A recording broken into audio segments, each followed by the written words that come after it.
All right, Brian, we are back again. And I'll tell you what, I'm wearing sleeves today. So you know what Very that means. surprising. It's a special occasion. We have a special guest in right now because usually the past few weeks I've been rocking the sleeveless. I've been popping the sleeves off. I want to see the gun. Don't hold back. I think we're going to do this shirtless. We'll save that for the next time you come on. All right, let's go. We have I'm proud to welcome someone who not only I look up to personally, but also has recently been added to my Christmas card list. JC Fernandez. I'm on the Christmas card list? That's right. I've never sent out a Christmas card before, but next year I'm going to, and you're going to be the first one to send it Is to. that by default? You're sending it to my wife? You send it to Laura, and I'm default on the list? The Fernandez is. The Fernandez is. Yes, that, yes. JC Fernandez, thank you so much for being here, This man. has been, what, 3-4 years in the making? I think I've known you for the first time I met you was we have another room in this office here, and you were hosting the Tanked podcast. Yes. What was it called? Tanked? What was it? Yeah, Tanked. Yeah, Tanked. Yeah, Tanked with Brett Raymer and Agnes from the yes. TV show Tanked, Yes. the number one reality show on Animal Planet ever. It's a huge show. Yeah. And the show came to an end, and they wanted to do a podcast about the whole run. Yeah. And I'm friends with Brett, and they asked me to host it, and I think we did like 25 episodes. You did. It was good. And you had a lot of good interviews. You got a lot of good questions out of them. You got a lot of good info from them. If you're a fan of the show Tanked, if you've seen the show Tanked, it's a must listen to for sure. It's still out there. It's still, the first couple episodes were awesome. We're here in your studio. We Yeah. had guests, and then we said, let's do it via Zoom. And then Agnes was late, and then Brett didn't watch an episode. And I remember, like, what are we doing? Never a dull moment. Yeah, never it was, a dull it was moment. fun, and two great, amazing people too. It's hard, you know. I think I've read a few things. Like after like the 10th episode of a podcast, like that's really kind of where you decide if you continue to go or not. And you guys made it to 25, I Yeah, believe, we or did. something like that, Yeah. which is impressive. I always tell people that if you're going to do a podcast, record 6. Yeah. You got to have at least 6 in the bank, and that way you can stay ahead of the game. Right. Because the same thing, people get like 6 or 3 or 4 in, like, oh, I'm bored of doing this. You're bored. It's a lot of work after like the editing. You're not really making money out of the gate. Like it's tough. Yeah, people think it's definitely- easy. It's- Well, yours, yeah. I'm a fan. You're very good with your Thank you. interviews. You and Heather do have great chemistry. Thank you. Which is awesome, and your interviews are really, really good. Well, let's hope this one's a good one Are too. you wearing shoes or no? I just took them off. Okay, I was gonna say, because I look underneath the desk, and one foot is like turned completely sideways. Like, oh my god, his feet are backwards. Is that throwing you off your It game really right now? threw me off. I Good. looked down. I'm like, holy. How does it feel to be on the other end of the microphone? Usually, you're the one giving Yes. the interviews. This is the first time I think I've been interviewed this style format, podcasting, Sure. audio, in a while, and it's been a few months since I've been behind a microphone too. Well, for those of you that may not, for the viewers who either aren't local or maybe you're just living under a rock, I want to kind of give people an idea of who JC Fernandez is, what you're all about. So I'm going to walk down your resume, I guess you could call it. Okay. And correct me if I'm wrong at any of these spots. Okay, So I'm feel excited free. to hear this. Don't be shy. So you graduated from UNLV. Yes. Late 90s? 1997. 1997. I'm getting real here. 97, yeah. From there, well, first of all, what'd you go to UNLV for? What'd you go to school Hotel for? administration. Hotel administration. Yeah. So then from there, you jumped from hotel and administration to the radio. Is that right? Like you Yeah. went straight from UNLV to the radio? Right into radio. I came out here. I did 2 years of community college. I came out here in 95 and started studying hotel. Okay. But still wanted to try radio. I had this like passion for radio. Something about it was just I was drawn to it. I was a fan of Howard Stern growing up, fan of all the legends back east, and I wanted to try it somehow. And in 1996 at UNLV, I got to host Jazz Progressions. Nice. It was my first time ever on the air. They had it wasn't even a class. It was like a club. Okay. KUNV, and they had alternative and they had jazz. 2 styles of radio back in the mid 90s. And I went to this club, and the program director was there. It was a huge U-shaped table. It's 30 people, and I'm sitting at the end. And the program director goes around. What do you want to do? Everyone says alternative. Alternative. He gets down to me. And he's like, what do you want to do? And I'm like, I want to do jazz. He's like, you do? I'm like, yeah. He's like, see me afterwards. I was on the air within 2 weeks hosting a jazz show, and I know nothing about jazz. Really? Why did you say jazz in the first place? Because I wanted to be on the radio. So you just knew that if you were different. You've got 29 people saying same alternative. thing. Ugh. Here's the one guy that wants to do jazz, and they need jazz people.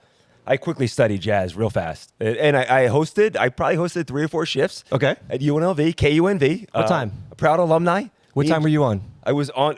This was like 10 to 2. Okay.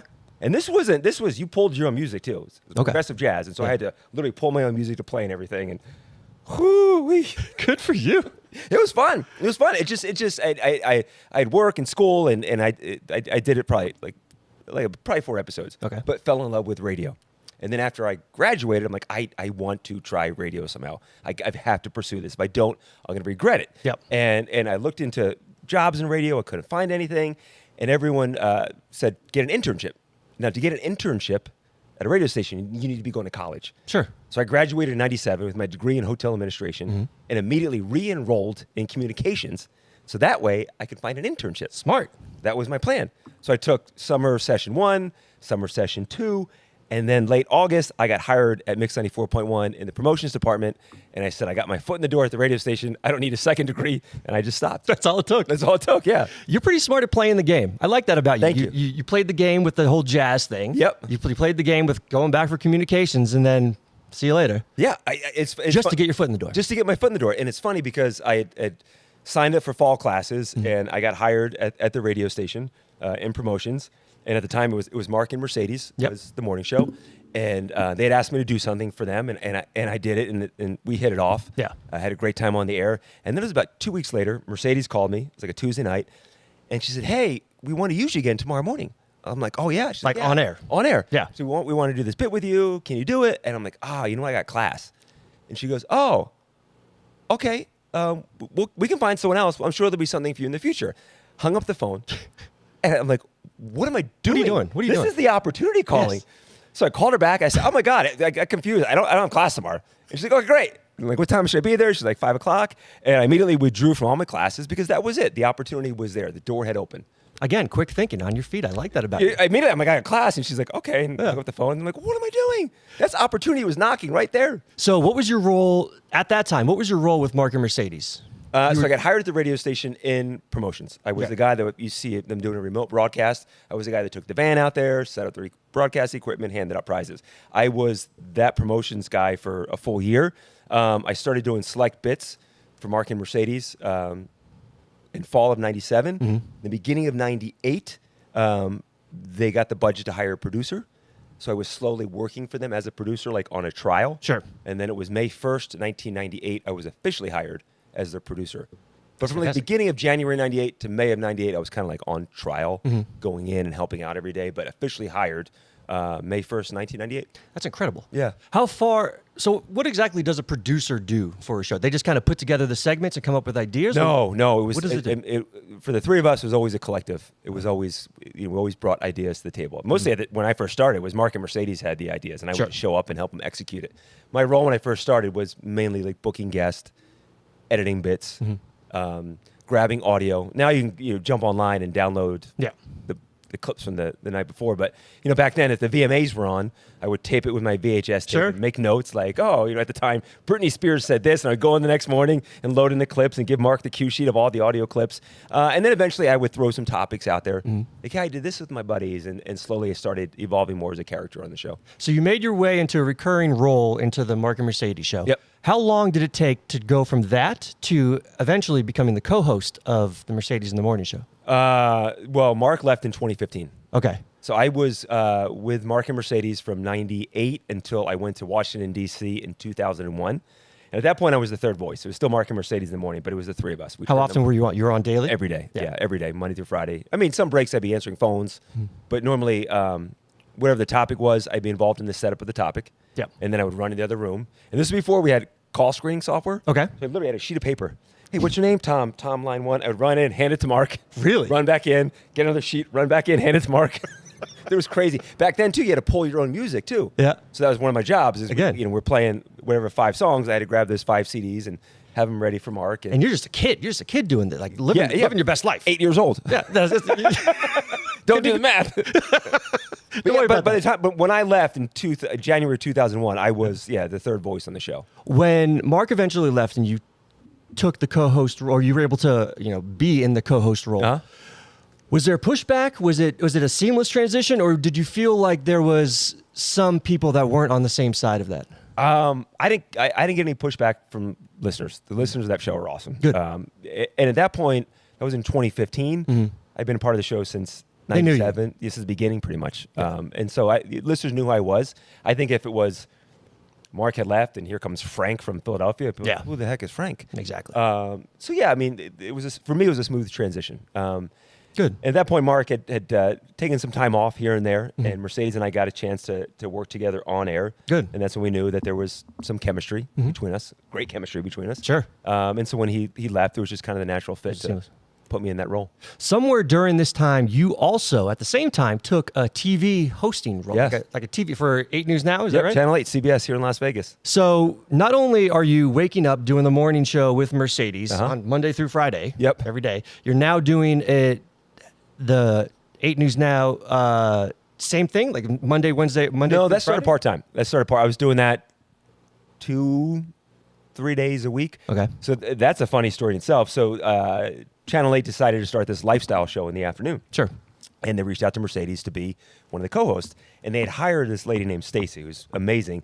She was going to be like the one full-time host. And they had Mercedes, Kendall Tenney, and this girl named Lindsay, who are the 3 other like co-hosts. Okay. So this girl Stacy would host Monday through Friday, and the other 3 would rotate in and step in and do part-time work. Like 2 days before the show started, Stacy, for whatever reason, said, I can't do it, and she backed out. Yep. So now they're launching this lifestyle show with 3 part-time hosts. It was about 2 weeks into the show. Mercedes had me come on and join her to talk about the Grammys, and we had such a blast. Again, great chemistry, I'm sure. Great chemistry on the air. We took the radio show, we put it on TV. Yeah. We're just firing on all cylinders. Producer's like, hey, you want to come back in next week and talk about some other segment? I said, sure. And then that same week, one of the hosts was sick, and they asked me to come in and be a host for the entire show. That was probably late March or April of 2017. And then it's so funny how things just fall into place. Like you think you have a plan of what your career is going to be like, and then somebody gets sick or somebody, exits the show after 2 weeks or whatever. And it's funny, I told this to Stacy. I'm like, I owe so much to Mercedes for opening that door for me to step into TV. But then I've met Stacy many times. I said, if you didn't quit, that door wouldn't open for me. I probably would have went a couple times to co-host and hang out with Mercedes, but they needed someone, and I was available. On top of this, not only are you morning show, TV host, and then for some reason you decide to start your own online show, Cars, Shops, and Collections. Yeah, my YouTube show. Why would you put so much on your plate for somebody who is constantly on the go? And what you're doing isn't like digital. Like you can't do the morning show from home. You can't do the TV show from home. Like you can't do this Cars, Shops, Collections show at home. You have to go to these places, physically be there. Why would you add more to your plate? I love it. I'm so happy with all of it. Yeah, I just, I don't want to say I'm a workaholic because I love what I do. And the observation I made, a lot of people say, oh, I got to work tomorrow at 7. I always say, I got to do TV tomorrow, or I got radio tomorrow. Or I never say, it's funny, I never say I'm doing work. Like, I got to get up early because I got to do TV. Yeah. Or I got to do the radio show. Because yes, I'm getting paid for it. It's my job, but I love it all so much. You're passionate about it. Yeah, I really do. The car show started as a passion project and has grown to this little brand, which is neat. Yeah. And I just have so much fun doing it. And then to sprinkle all of this in, you're also married. I am married. Yeah. How is that? How does that work? Like, how does that come in? Like, I'm not married. There's only, I'm the one in this room that's not married here, so I can't relate to this. But how is it that you're able to have this, I guess, agreement or understanding with your wife, who's also extremely successful in her career as well? We've had her on the show, Laura Fernandez, part of the Three Stride podcast. That's right, baby. Studio, yeah. I'm in their studio. It's not your studio. The Three Stride podcast. This is their studio. Yeah. How do you come to that agreement with her? Is that something that you guys talk about prior? Is this something that just happens naturally or organically? I think it just evolved naturally. Yeah. We have no kids. Yep. Got a couple of horses, a couple of dogs. We both love what we do. We get to spend a lot of time together. She works from home, which is a big plus. And we just support each other. She knows this is what makes me happy. And obviously, being married to her makes me happy. Yeah. Sure. Yeah, of course. And she's very passionate about her job too. She works at Sirius XM, and she loves what she does. And we support each other. Like me coming over here, she's like, it's not like, when are you coming over for dinner? It's like, she literally sent me a note. She's like, have fun. Like, we just support each other, and it's really cool. I love that you guys have like your planned date night every week. Every Friday night is a guarantee. We go to the same restaurant, Other Mama. Love that. Joint. It's our time It is. Every Friday night, 5:30, same spot. And then I go out to the barn with her, and we spend a lot of time together, which is great. You're literally covering all forms of media. It seems like your radio, your TV, your online. When is your book coming out? Your autobiography book? That's what I want to know. I'd love to read this. I've got some stories. You've got some stories. But I mean, in all seriousness, like I don't want to compare your successes with other people, but it's very similar to like a Ryan Seacrest. Mm-hmm. You are, you're on radio. He was on radio. I'm not too sure. Obviously on TV. Same. Exactly. You have better hair than Ryan Seacrest. Well, thank you. I'll give you that. Well done. Thank you. But is that somebody that you kind of aspire and look to as like, oh, that seems like a great career to have. I want to have something similar. Or is it just happenstance that that's how it happened? I love like a Renaissance man, like a Renaissance woman that dabbles in different things. And growing up, my dad, I think that's where I get it from, because my dad is a Renaissance man where it's just involved in so many different businesses. Sure. And so I never wanted to like pigeonhole myself into one career. So the radio was happening, always looking for different avenues. And when the TV door opened up, I stepped in that. I'm like, well, I really like this world. Can I do more? And then when the car show started to evolve, I'm like, I like this world too. What else can I do? So I'm always looking for more. So let's go back. You came from Pennsylvania, right? Let's go back to when you came from Pennsylvania to here. This was 97, like you said, the late 90s. I see a picture. What is That is... what is this right here? That's Backstreet Boys, JC. That's when I went to Washington, D.C. Z104 was a radio station I worked for. So that's 2001. Okay. And it was a CHR station, so they're playing Backstreet Boys, NSYNC, Britney Spears, and it's a top 10 market. Yeah. So they had these promo cards with you got earrings. There's earrings there as well. You got highlights. The tips. You got the highlights. Very similar. You got a little Mark McGrath thing going on. I was actually going to try to get Mark McGrath do a cameo and be like, "Hey, JC, what's up with you stealing my look from the late 90s?" You want a funny Mark McGrath story? Yeah, let's hear it. So it's 1999, and Cher and Cyndi Lauper are performing at the MGM Grand Garden Arena. Okay. Cher's like doing an HBO special, and they asked Mark and Mercedes to come out on stage and introduce Cher. So and so I went with them, and so Cyndi Lauper performed, and then Mark and Mercedes go out, and I'm just standing off the side, like I'm just watching them. This is so cool, and they go out there, and Mark's like, "Hey, everybody, we met a celebrity backstage. This is MGM Grand Garden Arena, sold out." And he was like, and he's like, "Anyone a fan of Sugar Ray?" Crowd starts to applaud. He's like, "We met Mark McGrath backstage." Oh no! And I was like, "Whoa, who wants to see Mark McGrath?" And Mercedes like, "Come on out, Mark." So I walk out on stage. The place erupts. Ah! This is 1999, right? Height of Sugar Ray. And people think it's Mark McGrath. And I walk out, and people in the front row are like, "Wait a second." People in the rafters are cheering. And the place, erupts because they think it's Mark McGrath. And I kind of look like it. And then Mercedes is like, "No, it's just our producer, JC." And it goes from like, woo, to whoa, in like 5 seconds. But it was cool to walk out on stage and have 20,000 people think I was Mark McGrath. You pulled a fake Justin Bieber. I did. I was doing that before Bieber did his thing. You were doing it before it was cool. Yeah, exactly. You would have gone viral. For sure you would have gone viral. If social media was a thing back then, yes, you would have had millions of views. Exactly. The WB was a network back in the 90s. Yeah. And they had the WB Radio Music Awards at the House of Blues. Okay. And I was there covering it for Mix 94.1. And we wanted to get into this after party. And I'm like, you can't get in. And so one of my guys that works in the promo department, Juan, a big dude. So Juan walks up and he's like, "Hey, I'm Mark McGrath's bodyguard. He wants to come down. Can we get him in? But he wants to come in fast. Can you let him in?" Like, "Oh my, yeah, absolutely." And so literally I rush in. And they're like, "Come on in, Mark." I ran in so fast. So I actually snuck into the WB Radio Awards. Wow. Pretending to be Mark McGrath. So those are my two. Hilarious. Mark McGrath. What is it like? What's the behind the scenes like of interviewing a celebrity? Because their time is so limited and they may or may not be sensitive on certain topics that are going. I feel like you play it safe. Your type of style is you're very safe with the content that you put out there. You're not looking to create drama or start anything. You're just very like moms love you, kids love you, everybody loves you. I don't tackle controversial stuff. I like to keep it clean, fun, light. For like Las Vegas now, the afternoon show at Channel 8 that I hosted, which I do now host full time, Monday through Friday, 5 days a week doing that. I do a lot of prep for whatever guest, and it's really weird. I don't like to talk to them before the interview. Yeah. I don't know why. Before at the radio station, I would meet the people and nice to meet you. I want to save everything for on the air because sometimes I'll talk to them before we go out and I'll say something funny. I'm like, darn it, I was going to actually say that. That would have been good. And that's gone. Yep. So I don't go to the green room and say hi to them. Like maybe I should, but I just wait for them to come out on set. Mm-hmm. I walk up and I'm like, hey, Mark McGrath, JC, I'm a huge fan. Thanks for being here. I wouldn't tell them about this stuff. I would surprise them with that stuff on the air. What about when they're not a great interview? I've seen you do interviews, especially on the Tank podcast. Yeah. You interviewed a lot of big names. Johnny Damon, the guy from Jackass. Like you've interviewed some really big guys.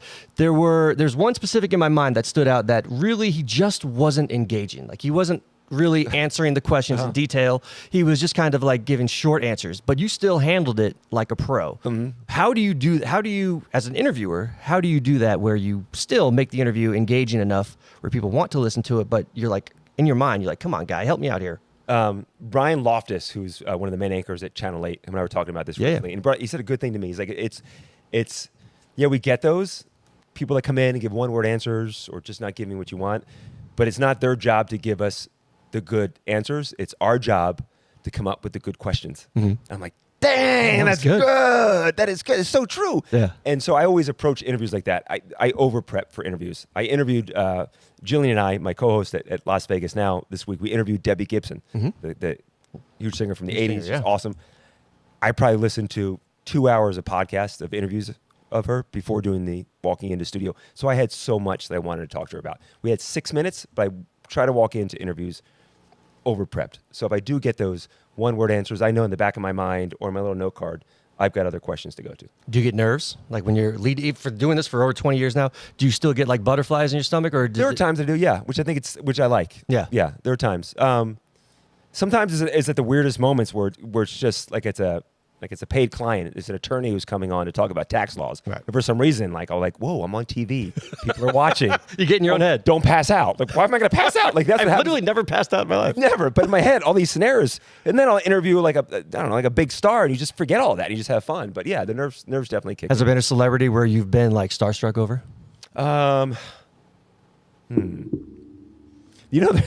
There was one, Lee Majors, the Fall Guy? Yeah. The $6 Million Man? I love that show. Fall Guy as a kid. He never does interviews. And I've tried many times when he's in town, and about 6 months ago, he agreed to an interview. Yeah, this is recent. I feel like I remember seeing this recently. So he's in studio, and I'm talking to him, and I'm like, this is Lee Majors. Like, in my mind, it's like, how did I get here? If I were to go back in time and tell 10-year-old JC, who was in love with the Fall Guy, like one day you're to live in Las Vegas, be on live TV interviewing Lee Majors? Come on now. That's pretty impressive. And I'll just say that I think he may have said it to Lee Majors. I got to tell you, like 10-year-old me's freaking out right now. Is there somebody you haven't interviewed that you'd really like to get in front of? Yeah, Conan O'Brien. I'm a big fan of Conan O'Brien's. He's incredible. Yeah. There's some car guys that I like that I admire from my car show that I do. No one's going to probably know who this guy is, but his name is Dennis Collins. Yeah. He hosts a YouTube car show that's a massive success, and I just admire his work. So in the car world, it's Dennis Collins. In the TV world, it'd be Conan O'Brien, who my wife at SiriusXM, Laura, is going to meet this week. Are you kidding me? Yeah. No. Why? He's doing a live podcast. Unbelievable. And she's flying out because she's with SiriusXM to do something with his podcast. I'm so jealous of her. I know. Oh, my gosh. I think Howard Stern, too. What do you think about, have you been keeping up with Howard? I'm sure you haven't been listening to him, but his contract is up? His contract's coming up. There's people talking about, maybe Sirius is over him, but to me, it feels, we just had an episode on this last week where I literally dressed up, wore that wig of the Howard Stern wig. I had the tank top on and kind of just talked about it. And I gave my prediction of what I think is going to happen, which he was supposed to announce today. I think it's going to be like, one, I think this is not manufactured, but I think this is on purpose. Like it purposely came out with all the drama so people can start talking about Howard again. I think he's going to re-sign for a shorter contract and do like a goodbye tour. Because his contract's up at the end of the year, I believe. Okay. And I feel like he's been in the industry for so long that if he were to cut it in 3 months, like it's not enough for a farewell tour. Yeah. So that's what I think is going to happen. But I think I remember listening. I grew up. I was Howard Stern original when he was on in just Philly and New York, 2 cities. Yeah. Loved him as a kid. Massive fan. And my fandom's kind of just weaned off through the years. Nothing happened. But I remember 10 years ago when one of his contracts was up, And he was talking about walking away. And I'm like, no. And people were like, Howard, if you just did 1 day a week, we'd be happy. And me as a fan, like, yes, if you just did 1 day a week and gave us repeats the rest of the week, we'd be happy. Yeah. And so I think probably that's how his passionate Yeah. fans are of his contract. I just remember thinking that, like, dude, because I think he brought that up. But maybe we'll do 1 day. I'm like, just do 1 day. I'd rather have 1 day than no days. Yeah. Outside of all the controversy, like What's the controversy? Is it money or is it something else? probably just the. I believe it was the lack of listeners to his live shows. So he has 2 stations. He has the live station, Yeah. and then he plays clips of his older shows dating 101. back to the 80s. Yeah. That's what I listen to still. But I think it's just the lack of people listening, and he's just not on the map as much anymore. Yeah. But you he have to is justify if you're paying him so much money. You got to bring serious subscribers. Millions. Yeah. But he's a fantastic interviewer. Like, incredible. All things considered, outside all the drama, he's one of the best people to converse with. But you know what? But you listen to his interviews, and it's the research that he does. And he has a team that does that. now, yeah. And I admire that because he'll bring up a nugget that the guest is like, what? And to me, that's just amazing. So when I approach my interviews, I listen to podcasts. When I'm at the gym, and that's where I listen to these podcasts, like Debbie Gibson. Yep. And this morning, I was listening to one of the podcasts she was on, and in passing, somehow they brought up baseball, and she mentioned that she sang the national anthem at the World Series that Kirk Gibson hit that home run. A little, but she mentioned in passing. So during an interview today, I said, hey, you have a connection to one of the biggest moments in baseball history. Sure. We played the clip of Kirk Gibson knocking the home run. That's awesome. And she's like, yes, I did the national anthem. I'm like, that's amazing. I'm like, did you stay for the game? And she told us this whole story. She had a panic attack. She had to leave. Her dad and uncle were there. And she's like, no, we can stay for the game. I'm like, no, we got to get you home. You need to, you're not in the right mindset. Let's get you out of here. She's like, we went back to my hotel. By the time we got to the hotel, we turned the game on to see Kirk Gibson hit that home run. That's awesome. And so she wasn't in the stadium. I'm like, what a great story. But it was that little nugget I heard her say that in the interview she did. She just mentioned in passing. The interviewer didn't question her about it. It wasn't a whole story. And that was my nugget that I could bring to the interview today that really kind of opened up the interview. Do you prefer because a majority of your interviews I feel like are short form. They're 5-10 minutes at the most. I'd imagine so, right? Yeah, Las Vegas now, they're 3. Today was 6 because it's a bigger name. Do you But prefer normally- do you prefer the short or the longer form interviews? Depends on interviewing. Really? We had, I won't say that her name, a couple weeks ago. She was a singer, and I was getting these one-word answers. Yep. And I was trying. And I had my research, and I was running through everything. And at one point, I'm like, as a singer, do you sing in the shower? And she's kind of laughed, and she's like, no. And my producer in my ear, she's like, you can rap anytime you want. Like, she even sees it. Really? So I'm like, thank you so much for coming on the show. If I have a flow with a celebrity, Yeah. and they tell you in my ear, hey, you got to wrap up. I'm like, oh. Damn, yeah. And our producers are amazing where they pick up. They know when, like, okay, this is a great celebrity. Either it's myself or Jillian is in the flow. Yep. They'll give us extra time and, end up giving someone less time later on or killing some other story to give us more time. Is it hard to have somebody talking in your ear while still trying to maintain a conversation with the guest? You get used to it. Really? Yeah, you get used to it. I like it. Sometimes they'll give me questions to ask, which is great. Or they'll say something like, hey, we're showing whatever on the screen so I can comment. So How often do they talk to you? hardly ever. Really? Yeah, they'll tell you 30 seconds, a minute. Sometimes they'll remind me something like, hey, don't forget to ask about Yep. Debbie Gibson has a show this Friday and make sure you ask about that. So they give you little nuggets. But I always tell them, please tell me, I'd rather you tell me more Yeah. than not have anything. You briefly brought up the Car Shops and Collection show that you've put together. Can you kind of describe or tell the viewers and listeners at home what the show's all about? It's a weekly show, 181 episodes. Comes out every crazy. Sunday. I know. And you've been doing this for 3 years? or so? Over 3 years now. Good Every for you. Sunday. Never missed a week. And I just put the spotlight on classic cars and the people behind them.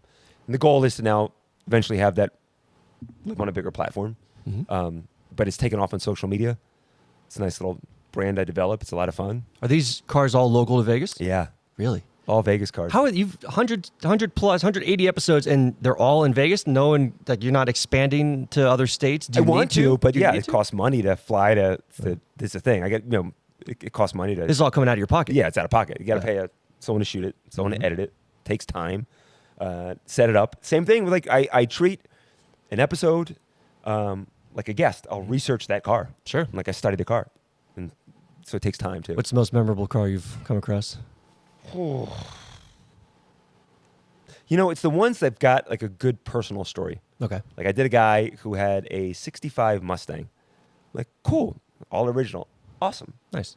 And he says, growing up, my babysitter had a 65 Mustang. He's telling me this. I'm like, Yeah. oh, yeah. And he's like, I just, she was great and she had it. And I always said I want to have a 65 Mustang when I get older. Like, that's really cool. And he goes, and that's a 65 Mustang that she owned. I'm like, what? Like, are you kidding me? So as a kid, his babysitter drove this Mustang. He thought she was the coolest chick driving a Mustang. Yeah. Fell in love with Mustangs. Always wanted a 65 Mustang. Was able to track down her 65 Mustang and bought it. That's awesome. That's what I love. That's Stories cool. like that. Stories like that, Dude, yeah. that is cool. Or someone who's, that was my father's car and handed it down to me. Or it's the story behind the car. How do you find these cars now? Are they coming to you now? Yeah, it's a little bit of both. Yeah. Yeah, they come to me. I go to car shows and I see something that grabs my eye. I'll walk up to the person, introduce myself. But a lot of them come to me. Or I'll do an episode with so-and-so and it introduces me to someone else. Sometimes I'll be driving and a car pulls up to me and I'm like, dude. Are you shitting me? Oh, yeah. All Really? the time, yeah. I got a YouTube show. You do? Yeah. It's me, JC Fernandez. Hey, JC from Channel 8. Talking about those car shows, SEMA just came into town, and it's like, for those of you that don't know, SEMA is like the Super Bowl for car shows here in Vegas. Yeah. Were you a host, or you were involved with it? I was hosting it. That's crazy. I know. This is because of the And I the can show you announce put it together? here. I'm hosting it again year 2 coming up. Wow. They reached out to me a couple weeks ago, signed a contract. Yeah. What do Hosting it again. you do as a host? How do you prep for that? You just kind of you know who you're going to talk to. This I still don't believe it happened. Yeah.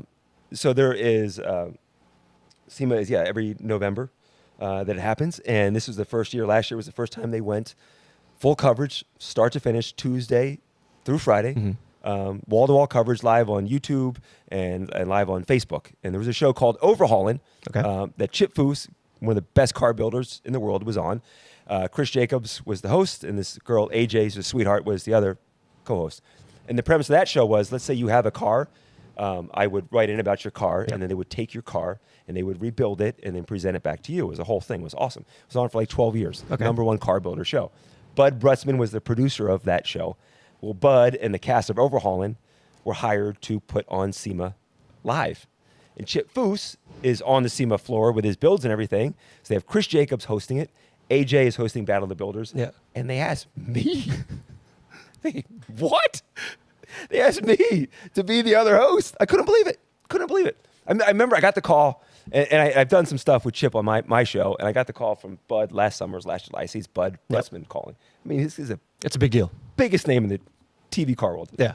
Pick it up, and he tells me that, hey, we're going live with SEMA this year, wall-to-wall coverage. Chris Jacobs is going to host. We're going to have a 2-story broadcast center. And I'm thinking the pitch is, can you come out and cover it? And he's like, and I want you to be my host. Wow. I'm like, come again? You want me to interview the host? He's like, no, I want you to be one of my hosts. So yeah, it was awesome. It was the first year. It was a huge hit. Chris Jacobs sits in this broadcast center. He's like the Jimmy Fallon of the car world. And they'll bring a guest up to Chris. Okay. Like a Jay Leno. Yeah. So Chris will do like a 20-minute interview with Jay, and let's go down to JC on the show floor. And there I am in the Mopar booth, and I'll go for 20 to 30 minutes, and then I wrap it up and toss it back up to Chris, and then the crew moves me to another booth. Chris does an interview and then tosses it back down to me, and we literally do it all day long. That's wild. It's nuts. Congratulations. Thank you. That's incredible. Thank you. That's huge. I went 40. My longest segment last year was 40. I went 45 minutes straight. Wow. Is that nuts? That's nuts. Yeah. Was that a milestone moment for your career? Yeah, it was. For sure. It was. I had to take off. I never, at the time I was still doing radio, and at that point I've never taken off outside of Mercedes and I taking off together, and that's the first time I ever took off from work. I took off just to host that event because it was that important to me. Sure. What was the first milestone moment for you where you were like, okay, like let's go back to early 2000s, whenever it was in the 2000s, maybe even the 90s, where you were like, I may be onto something. Not the first time where you got on your jazz station, but the first time that you were like, okay, I can see potential in what I'm doing. Do you remember that moment? I do. 1999, Mark and Mercedes, we were on fire. #1 morning show in Las Vegas. No one could touch us. Yeah. I'm not. Didn't mean to sound egotistical, but it was the truth. No one could touch us. Like, This show is literally called Big Head. We are filled with narcissists and egotistical I people. don't want to sound Bring that it way, on. but if you're going back to the 90s, Sure. that show was untouchable. Yeah. And it was the summer of 1999, and for whatever reason, we had a full company staff meeting that day, and you had to print out the ratings back in the day, and I was sitting down there, and Mercedes is next to me, and Mark walks in, and he sits down, and he goes, we beat him. I go, we beat him? What are you talking about? We beat Howard Stern. Like, what? He goes, we beat Howard Stern. We're the first show in Las Vegas to ever beat Howard Stern. And those ratings came out in the summer of 99. That's unbelievable. I'm like, holy cow. Like, this is cool. I'm sure that's a big milestone because not only did you listen to him growing up, Yeah. but career-wise, like you guys are on fire. Yeah. And I idolized Howard Stern. Mm-hmm. At that point, I was really, like, that first 6-7 months of the show, I was still, like, not on mic. But at that point, I was really involved. You're part of it. Part of the show. Yeah. And so when those ratings came in, I knew I had a major contribution to that show and that show beating Howard Stern. I'll never forget him, like, and he was holding the paper ratings. Yeah. Like, look, I'm like, oh my God. Could we gloat in front of everybody? Like, yeah. Of course, I would Where too. you at? You on this list? It was cool. It was a cool That's moment. awesome. Yeah, it was a cool moment. Take me back to like a year ago. You are doing the radio show, you're doing the TV show, you're doing your car shops collection show. You're married. You're doing all these side quests that you have outside that we haven't even mentioned. Or like, take me through a day, like the busiest day for you. Tell me what time you wake up. What do you do when you wake up, all the way to when you go to bed? I can tell you today. Let's do it. So I'm no longer doing radio. We departed ways and back in December. And in January, I was hired full time at Channel 8. So I now do the morning show, the morning news, Monday through Friday. I'm considered the morning show reporter. Okay. So I'm out live Monday through Friday, and then I host the afternoon show, Las Vegas Now, at Channel 8. So an average regular day, I get up at 2:30 in the morning. I'm down at Channel 8 by 3:45. Mm-hmm. Tomorrow morning, the Powerball is taking place. So I'm going to go out to either State Line or to Arizona to cover it. Yeah. So I'll go to the station tomorrow morning. I'll be there at 3:45. Do a couple things, write my intros for my segments, get in the car with my photographer, and we'll drive out and we'll do the lottery cover that for 2 hours. News is over at 7. Drive back to the station. I have some post-show stuff I got to do. Web write-up I do. Work on the next morning's live shot. A couple other things at the station. And then I get about like an hour and a half break. Okay. Maybe go to the gym, get some lunch, go home, shower, and I'm back down at TV at 1 o'clock for Las Vegas Now. Wow. Get out of there normally about 4:45, 5 o'clock at night. Go home and get ready for the next day. What time do you go to bed? The goal is 8. Last night I was in bed at 6:30. Okay. I had nothing going on, so in bed at 6:30. Tonight will be a later night. I film my car show during the week, normally Thursday nights. Okay. So normally on a Thursday, I would finish Las Vegas Now, drive right to a car shoot that for about an hour, get home, do work for the next day's show, probably 9 o'clock or so. Laura texted me before you came on and politely reminded me that you have a little bit of a curfew, so to keep it tight. Keep it tight. We're good on time. But yeah, my day starts at 2:30, and I love it. People are like, when do you sleep? I don't know, between 9 and 2:30 in the morning. I get plenty of sleep. Be honest. How many energy drinks do you take a day? I see a C4 sitting next to you. One. The fact that you're counting. Yeah, this is my third of the day. Okay. This is my third. And 2 cups of coffee. JC. How often do you go to the doctor? Wait, one. Are you good? Yeah, I'm great. Are you okay? I'm great. A cup of coffee before the show. Yeah. So we're driving to the live shot. Cup of coffee after the show. And then a cup of coffee before Las Vegas Now. A C4 during Las Vegas Now, and maybe a C4 after. I don't know. How do you take your coffee? Black. That's good. It's black. Just inject it in your veins. Good for you. I love that for you. You briefly brought up the radio show. Do you mind if we talk about that for a bit? Yeah, I can. There's things I can and can't talk about. Sure. Okay. So I'm going to try to walk people through my point of view of what I saw back in late December during the holiday break for the Mercedes in the Morning show. Yeah. They took a break for their holiday break, and when they came back, you weren't on it. Correct. You weren't on the show, and you really wasn't acknowledged for the first couple episodes, I believe. People were commenting on social media, hey, what's going on with JC? Haven't heard him, whatever. And then eventually there was a segment that was focused on you, talking about, how you've decided to, part from the show, and, everything was kind of like a mutual understanding. Was it your decision to leave the show? It was not. I was let go. Yeah, really? I was let go in December. Ratings and revenue. I think I want to take the show in a different direction, but yeah, it was not my decision to leave the station. It was their decision for me. That's showbiz. It's showbiz. That's showbiz, unfortunately. But you know what? Life happens for you. Yes. It really does. I'll never forget sitting there, and it wasn't. It was a surprise, but it was not a surprise because there were a lot of things going on behind the scenes with, again, ratings and revenue and struggles with the show, and the show's in a great spot. Good. But there were a lot of things happening, and there were a lot of changes happening in the building. And my contract was, we're starting to work on negotiations with my contract, and they weren't going as I thought they would go. They weren't happening in the time frame they normally would happen. Like there was some writing on the wall. And so when they finally let me go, I wasn't mad. I wasn't angry. I wasn't worried. I just knew that life happens for you. Like you're going to be okay. This is a new era of your life.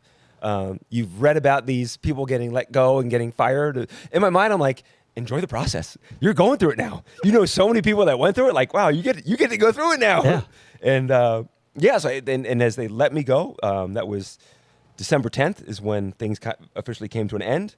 And then I was hired full time at Channel 8. I was on January 27th. I was on full time. You were there for 20 plus years, right? 27. Well, yeah, 27 years. You count. I was gone for a couple of years for DC, but I started in '97 at the station. Is this the first time you've been fired before? First time I've ever been fired. Yeah. What did it feel like? Yeah, it's a little bit of shock, I think. Yeah, but again, it's like it wasn't. You hear things, conversations are had, so it wasn't a complete surprise. If they did it 2 years ago, 3 years ago, I'm like, what the heck? Right. But it was just the way things were going with careers and personalities. Things were just changing. So when they told me, it was not a complete shock. It wasn't. How long did it take for you to kind of dust yourself off, get back on your feet after that? Oh, within weeks. Yeah. Really? Yeah. It was conversations with Channel 8 in January of like, hey, they offered a position to me, and I'm like, I'm in. Mm-hmm. This sounds awesome. Like, and it's funny because when I started doing TV at Channel 8, I fell in love with it. Like I love doing TV. Still love doing radio. Still love doing TV. And there were times where I thought, like, can I do both full time? Mm-hmm. But Las Vegas Now was not a full time show. Right. The afternoon show. And so I did as much as I possibly could. Like someone called out sick, I was the guy to go to. Sure. It was like there were days where I worked 5 days a week. I always looked for ways to be doing TV more. It's almost like the universe's way of saying, we're going to make that happen for you. You got a lot of support on social media when it was finally acknowledged. Yeah. How did that make you feel? Awesome. Yeah. Great. Yeah. The listeners of that show are amazing. Dedicated to the show and passionate about the people that were on it. For sure. I did a post about it, and which looked like you passed away. It looked like I died. It looked like the years that I worked there, like '97 until 2024. Because you were there for so long. Yeah. People were like, oh my God, he's dead. No, I just got fired. He died at 27. Poor guy. Like, dang. I always wondered what his age was. It is. It means so much to me. There's so many comments. And when I did that original post, I told myself I'm not going to respond to any comments. I'm just going to let people comment. Yep. I don't think I legally could. But I did. I said, I'll let people just say what they want to say. Yep. And people want to comment on comments, so be it. And so I didn't touch any posts, but I read every single one of those comments. That's awesome. It means so much to me. And I still get people coming up to me today, hey, we miss you on the radio. We love you. We love seeing you on Channel 8. We're so happy for you. That means so much to me. I'll be at the grocery store and someone will come up to me like, hey, I miss you on the radio and happy for success. And then where was I last week? I was getting my car washed. I went inside to use the bathroom, and the guy's like buying something. He's like, hey, JC. I'm like, hey, how's it going? And his wife's like, oh my gosh, we're big fans. We love listening to you on the radio every day. I'm like, I'm not there anymore. She's like, wait, what? Maybe not every day then, apparently. But it means the world to me. And then so I did my goodbye post radio careers over in December. I think I did it. Mm. And then when I announced that I got hired full time at Channel 8, I'm the new morning reporter. The same outpouring of people like, hey, we're so excited for you and your new adventures. You handled it gracefully. Like the way you handled it was probably the best way to handle it. Instead of replying, instead of regardless of legally if you could or not, come out and say your side of it, especially with emotions running high at that time. You made the right decision of just letting people speak for you. Yeah. Because of the 20-something years that you've put into it, and the people appreciated everything you did, and they woke up to you Monday through Friday. There's generations of people that woke up listening to that station, that show. And there's no bad blood. I love that radio station. Good. It has given me so much. I was there for the first bite of Las Vegas in '97. Wow. I was there for the first Four Corners food drive. I was there through ups and downs, many tears shed during that show. Mm-hmm. When it all went down, it's funny. I remember the days. December 3rd is when they said that the contracts are not going to be renewed. Did you still have to go on the air after they said that? Yeah, it's funny. So it was December 3rd. It was a Tuesday, and they told me what was happening. Okay. And they wanted me to stay on till, because we were going on vacation, I think December 18th. They asked me to stay on to the end of the year. I'm like, yeah, I can do that. No problem. Absolutely. And like, well, do you want to take a day off? Do you want to take tomorrow off to regroup? I'm like, no. I love doing this. Why am I going to take off? And they're like, well, we can't. I'm not going to say anything. And so we came in the next day, December 4th, and we had an amazing show. Yeah. Like, we were on fire. And I remember afterwards when the higher ups made a comment like, wow, you guys were really good today. I'm like, you think I'm going to come on the air and say anything bad? And I never would. I have nothing bad to say about the station. But it was a week later, they pulled me off the air early just to play it safe. That's probably a smart move, yeah. And so I walked out of the building, which is protocol, but it was also kind of like... You were walked out of the building? Walked out of the building. And I'm not angry about it. It is protocol, but it's funny because we had the meeting, the final meeting. This is it. Today's your last show. I'm like, okay. And go to walk out, and I'm walking, and our program director is walking behind me. And the way I'm going back to the studios is also the way to the bathroom. And I feel him behind me walking, and we're going, and I'm thinking he's going to go to the bathroom. And we're walking, I pass the bathroom, and he's still behind me. And I turn around, and I'm like, dude, are you walking me out? He goes like, I have to, man. I got to walk you out. I'm like, are you serious? He goes, it's protocol. I'm like, all right. I get it. I don't get it, but... Listen, you may not be upset with that. I'm upset with that. That's... No, it is corporate protocol. But is he, do you want to grab any of your stuff? I'm like, keep it. He didn't want to take anything. Like, I'm done. It's new beginnings. Yeah. New beginnings. But it was just, that was interesting. Being walked at, turn in your key card. You can't get back into the building, but there's no bad blood. And I thought it was funny. I even turned around like a joking way. I'm like, dude, you're walking me out. He's like, I got to walk you out. I'm like, you're a bigger man than me, JC. I'll give you that much. You would never. What are you going to do? Kick a trash can, get angry? No. Probably in the moment, no. It would stew with me. I would stew on it for a long time. And I don't know if I would, there obviously nothing you could do in terms of like getting back at them because of all the legalities of it, because of the professionalism that you have, because you're still established in the city. I'd probably burn bridges. But again, my status would be different if I was, in a different position. Your status is still prevalent here in Vegas. So I understand. You made the right move once again. Just crossing off the list. When it was weird was like the next day, like going home that night, not setting an alarm, and knowing that they were still doing the show the next day. That was a little weird. It was like, did you feel you felt left out? Yeah, I just felt odd because I like outside of taking off for SEMA to work all day. I've never taken off outside of when I was off. Mercedes was off. Yeah, Mark and Mercedes. I never took a day outside of them being off. And so to wake up the next day, I'm like, huh. And like something came up, and I'm like, wait, I don't have to worry about like. For the show, I mean, there's a lot of work that goes into putting on a morning radio show. There's a lot of work. And every day we come to the table with like a list of topics to talk about. Mercedes will bring 5 topics. I bring 5 topics. Steph is a sweetheart. She brings her 5 topics, and we kind of figure out what we want to talk about. But I remember that day of like, something would happen. I'm like, well, they make a good topic. Oh, I don't got to worry about that. I get it. I don't have to worry about making topics. I get it, man. That's tough. Your wife, Laura, who is, again, very loving, very caring, very supportive, successful in her own way as well. I wouldn't want to be on her bad side. How did she handle the news? She wasn't angry. She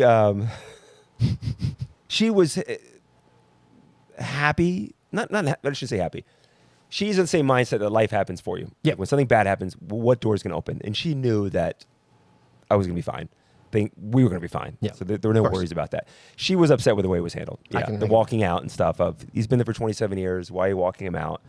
But again, that's the way. That's showbiz. Corporate America. Yeah. I told my dad that. And he's like, people I walked out when I ran corporations. Like, what'd you do?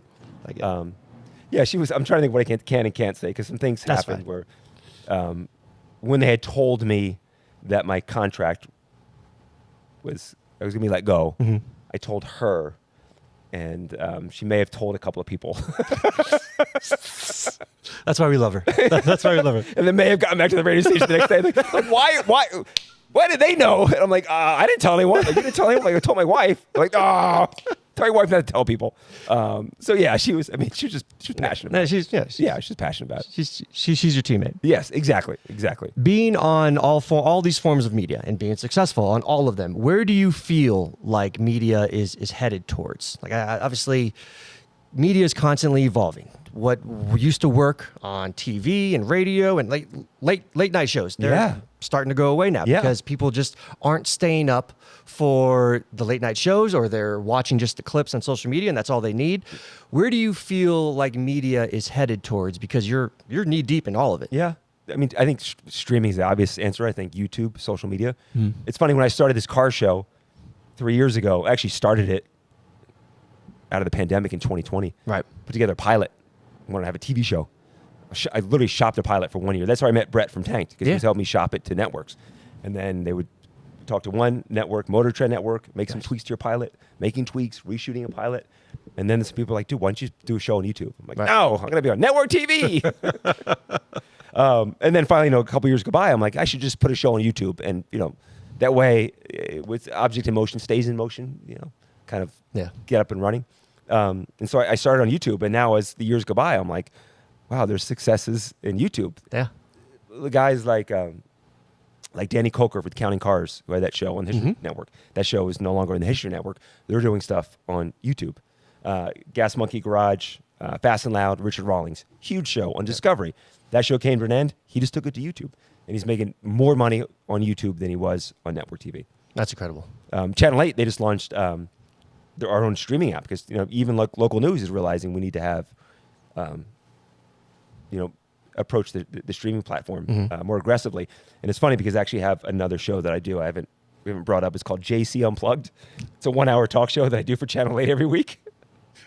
It's on the streaming app, on the 8 News Now streaming app. You're a company man. God bless you. So I do, so outside of the morning show, Las Vegas Now, my car show, I also host a 1 hour talk show called JC Unplugged. I can see why you need the coffee injected and the now. C4 and all this stuff. Good for you. But that's fun. That it's all fun. But that show, there's no rhyme or reason to it. It's just me going for an hour. I can interview whoever I want. So a lot of times, a celebrity that I have on the show that I interview for 3 minutes, I'll book them to come on so we can go long form and talk like this for 45 minutes or an hour. Do you want to continue to grow, or are you content with where you are now, or is there still more that you want to achieve? Because you've done a tremendous amount in the time that you've been here in Vegas. You've made a stamp. You're a part of Vegas history. You're a part of every New Year's Eve countdown. You're part of all of these specials on TV and radio.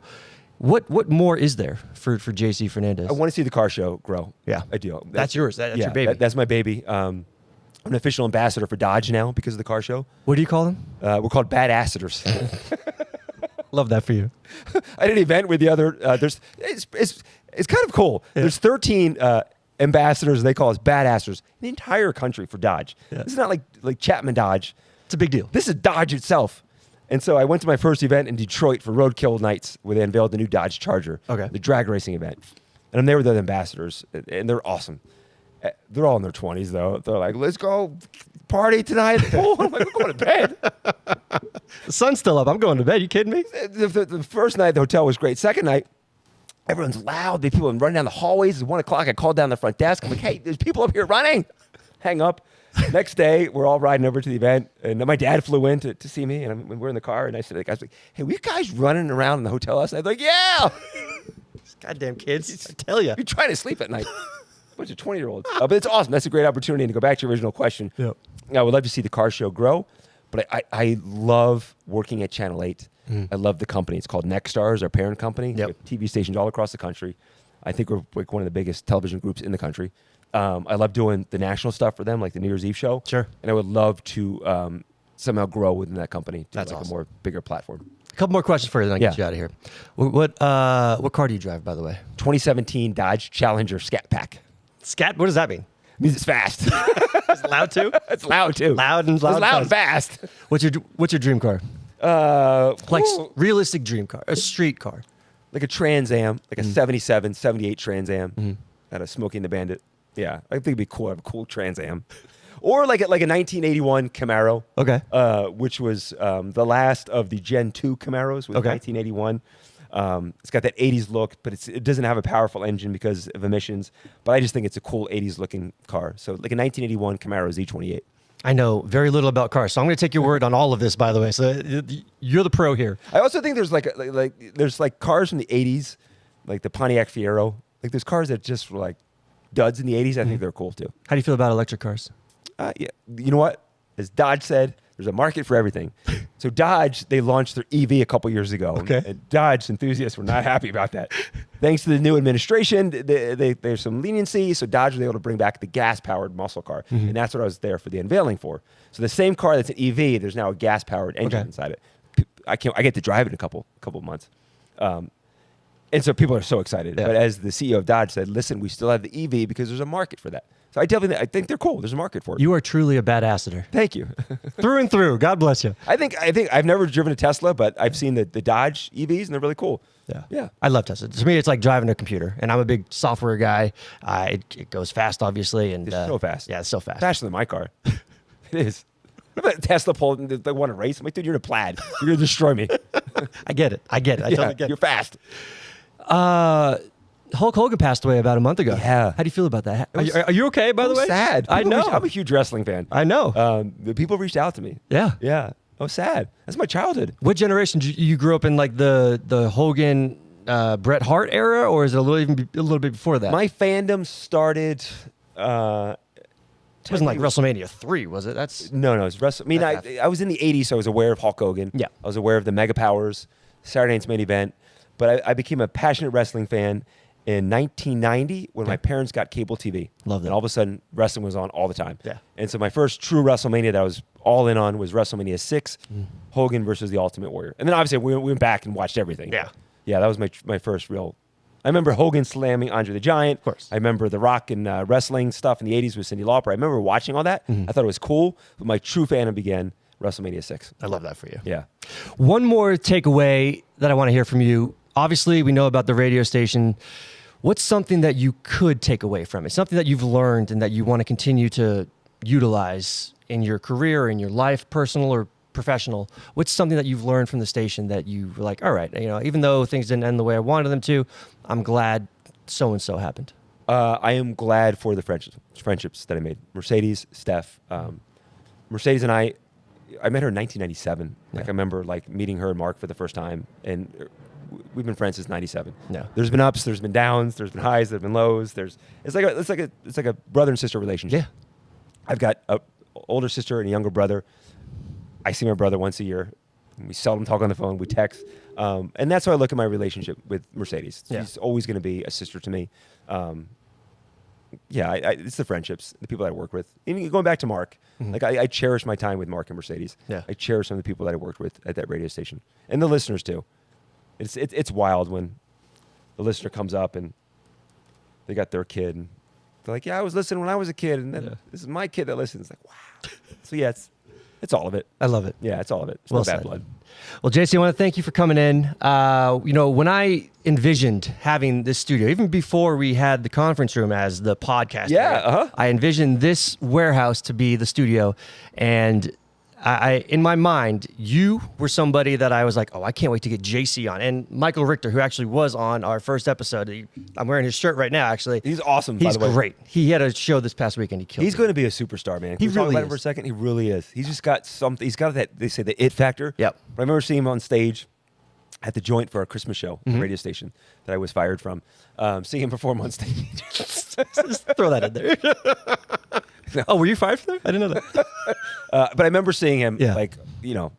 on stage performing. I'm like, wow, that guy's got it. I think he did Bohemian Rhapsody that night. I'm sure he did. He's incredible. He's opened up for Dean Lewis and Jason Mraz at one of the, I think it was a mixed show. Yeah. And this past weekend, he had his band come on, and they performed. I believe a majority of the songs were original songs, and he killed it. He's so talented. He surrounds himself with talented people as well, and he's just such a good guy. Yeah, great story too. Yeah. Oh, incredible story with He him. was there at the Joint as a kid watching Imagine Dragons, I think Yep. it was. Yep. Saying, I'm going to be on that stage one day. And sure enough, That's awesome. yeah. Good This for is him. cool. Do you have those moments where it's like, holy, Yeah. what am I doing in this life? Like, seriously, I'm going to wake up and be a news reporter tomorrow morning? What? And I cover breaking news too? Me? This guy right here. Me? I'm going to go cover breaking news. All right. What do we got? I love it, man. I'm so in love with my life. That's awesome. And one of the things that you've said to me, and again, from a strategic standpoint, like I said, when I saw you working with the Tank and watching you in person handle those interviews, I'm intrigued by the art of conversation. I'm intrigued you're great at about it. the interview process and Howard Stern. One of the best things you've ever said to me that I'm sure for you was just in passing, but to me, I still brag about it today. calling me the Barbara Walters of podcasts. Yes, I will seriously. never, ever, ever forget that. And I hold that to my heart every day. You are. You're really, really good. You're compassionate. You Thank do your you. research. Thank you. I And try. it's not fake, too. I think you can tell if someone's fake or not Yeah, for paying sure. attention. And no, it's true. Yeah. That's awesome. She's still alive? I think she passed. Yeah, she did. I think she did a couple years ago. Yeah. But You are. No, I meant it because you're Thank really you. good.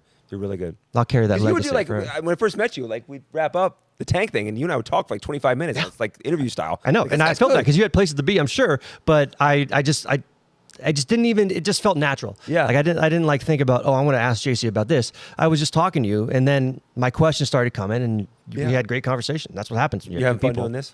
I have such a great time Yeah. doing this. This is like growing up. I've wanted to be a late night talk show host, and this is it. I got live music. I have people that I can talk to and interview. We can do. Some parts of the show can be funny at times. Like it's very funny. It's great. Your video too? Yeah, we're video. We got Is video. this on video? This is on video. You that are camera? That's it, right I there. still have my makeup on from TV. You're good. You look marvelous, darling. You look marvelous. Well, JC, once again, thank you for coming in. Brian, you got anything you want to say to JC before we get out? Don't be shy. Oh, just glad to have you here again after it's been a while. Yeah. Deep words. Thanks, Brian. Hey, don't ask me for something. I wasn't ready. Catch new episodes every week on the Hey BigHead Show. HeyBigHead.com. JC, thank you once again for coming in. This Can we was do awesome. this again? I know the camera's on me, man. The whole time. The whole I should say time. something like profound looking at the camera. We'll see you next week.